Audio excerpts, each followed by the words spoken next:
Hello viewers, আসসালামু আলাইকুম। নতুন আরও একটি ভিডিওতে আপনাদের সবাইকে স্বাগতম। আজকের ভিডিওতে আমি একটি ব্যতিক্রমী কেকের রেসিপি শেয়ার করছি। নর্মালি আমরা আটা বা ময়দা দিয়ে কেক তৈরি করে থাকি, কিন্তু সুজি দিয়েও যে এত দারুণ একটা কেক তৈরি করা যায় সেটা আমি আজকের এই কেকটি তৈরি না করলে বুঝতেই পারতাম না। মাত্র 1 কাপ সুজি দিয়ে আমি আজকের এই কেকটি তৈরি করেছি। আশা করছি আপনাদের কাছে রেসিপিটি ভালো লাগবে। যদি ভালো লাগে তাহলে ভিডিওটি শুরু থেকে শেষ পর্যন্ত দেখবেন। আর এই কেকটি আপনারা বাচ্চাদের টিফিন বা বিকালের নাস্তায় খুব সহজে বানিয়ে নিতে পারবেন। তো সুজির কেক তৈরি করার জন্য প্রথমে একটা বাটিতে আমি নিয়ে নিচ্ছি 1 কাপ পরিমাণ মিহি দানার সুজি। এখানে আমি সুজিটা কাঁচা নিয়েছি। আর 1 কাপ সুজির জন্য নিয়েছি 1 কাপ তরল দুধ। দুধটাকে আগে থেকে জাল করে ঠান্ডা করে নিয়েছি। আমি এখানে গরুর দুধটা ব্যবহার করেছি, আপনারা চাইলে অন্য যে কোনো লিকুইড দুধ ব্যবহার করতে পারেন। এখন এই সুজিটাকে একটু নেড়েচেড়ে 10 মিনিটের জন্য একটা সাইডে রেখে দিব। আর অন্যদিকে আমি একটা বাটিতে একটা ডিম ভেঙে নিচ্ছি। ডিমটা যদি ফ্রিজে থাকে সেক্ষেত্রে অবশ্যই আধা ঘন্টা আগে বের করে নর্মাল করে নেবেন। দিয়ে দিচ্ছি 1/4 চা চামচ পরিমাণ লবণ। আর দিয়ে দিব 1/2 কাপ পরিমাণ চিনি। তবে আপনারা যদি মিষ্টি বেশি খেতে পছন্দ করেন সেক্ষেত্রে চিনির পরিমাণটা বাড়িয়ে দিবেন।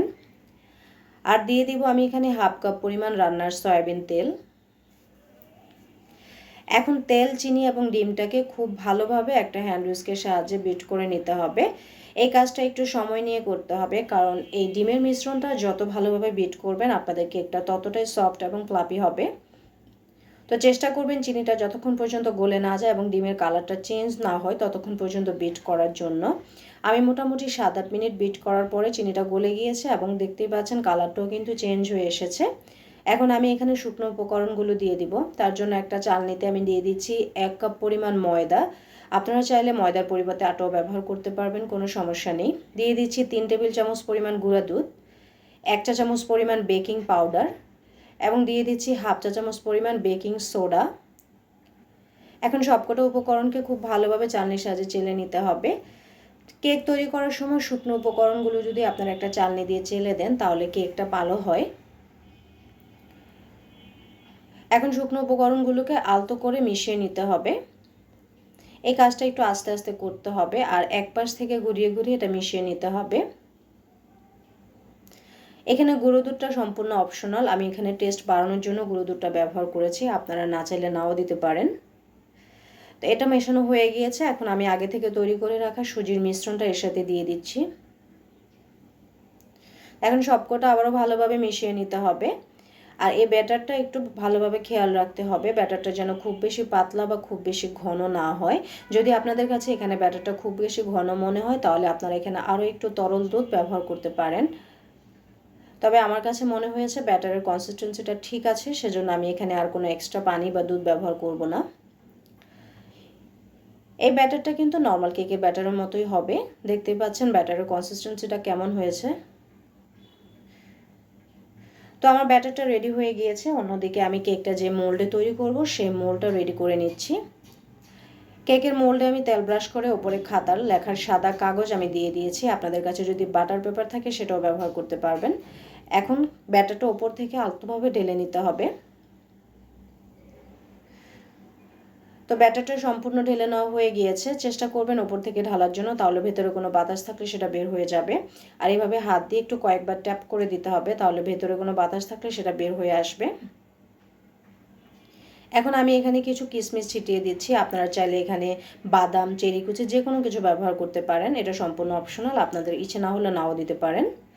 তো কিশমিশ দিয়ে দিয়েছি। এখন আমি কেকটাকে যে হাঁড়িতে বেক করব সেই হাঁড়িটাকে 10 মিনিটের জন্য প্রিহিট করে নিয়েছি। এখন এখানে খাতার কিছু লেখার কাগজ দিয়ে দিয়েছি।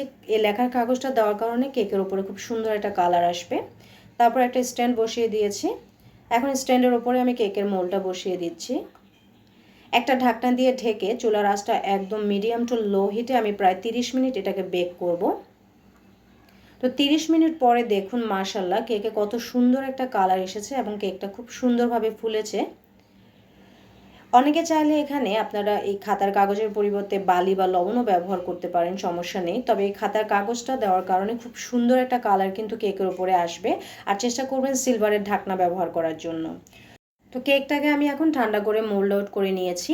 অনেকের কমপ্লেন থাকে যে কেক নাকি ঠান্ডা হওয়ার পরে চুপসে যায়। সেক্ষেত্রে আপনারা যখন কেকটা বেক হয়ে যাবে তখন চুলাটা বন্ধ করে যেই হাঁড়িতে আপনারা কেকটা বেক করেছেন সেখানেই কিন্তু এটাকে 10 মিনিট রেখে দিবেন। তাহলে কেকটা এই তাপের সাথে অ্যাডজাস্ট করতে পারবে, তখন আর কেকটা ঠান্ডা হওয়ার পরে চুপসে যাবে না। তারপর আপনারা ঠান্ডা হলে এটা মোল্ড আউট করে নেবেন। তো দেখতেই পাচ্ছেন আমার কেকটা মাশাআল্লাহ অনেক বড় হয়েছে আর অনেক বেশি সফট হয়েছে এবং দেখতেও কিন্তু খুবই সুন্দর হয়েছে। কালারটা অনেক বেশি পারফেক্ট হয়েছে। এখন আমি আপনাদেরকে একটু কেটে দেখিয়ে দিচ্ছি যে এটা আসলে কতটা সফট হয়েছে। দেখতেই পাচ্ছেন কেকটা অনেক বেশি সফট হয়েছে আর দেখতে অনেক সুন্দর লাগছে।